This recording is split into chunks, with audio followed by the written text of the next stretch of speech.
Hello guys, আসসালামু আলাইকুম। কেমন আছেন আপনারা সবাই? আশা করি ভালো আছেন। আমিও আলহামদুলিল্লাহ ভালো আছি। তো গাইস, এখানে আমি একটা লেওয়ার দিচ্ছি। আজকে নতুন কাজে একটা লেওয়ার দিচ্ছি, উদ্বোধন করতেছি। লেওয়ার দেওয়া কমপ্লিট আমার।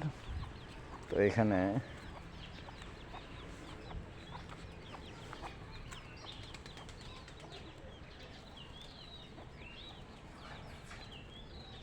এখানে একটা বিল্ডিংয়ের কাজের জন্য লেওয়ার দিচ্ছি। তো লেওয়ার দেওয়া আমার শেষ। মূলত কালকে আল্লাহ যদি বাসায় রাখে তাহলে আপনাদের দোয়া মাটি কাটাবো, বেস কাটাবো, আর আমরা এখান থেকে রডের কাজ করব। তো গ্যাস, আমার জন্য দোয়া করবেন যাতে আমি এই কাজটা ভালো মতো উঠাইতে পারি। ওকে, আল্লাহ হাফেজ।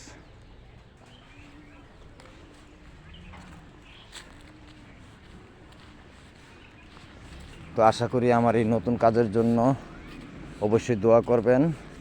এই কাজটা আমি আজকে নতুন লেওয়ার দিলাম আর কি, নতুন উদ্বোধন করলাম। তো লেওয়ার দেওয়া আমার কমপ্লিট। কালকে আল্লাহ যদি বাসা মাটি কাটাবো, বেস কাটাবো, আর এনদা আমরা রড কাটবো, জালি সালি বানবো, খাঁচা বানবো। ওকে, আল্লাহ হাফেজ, ভালো থাকবেন।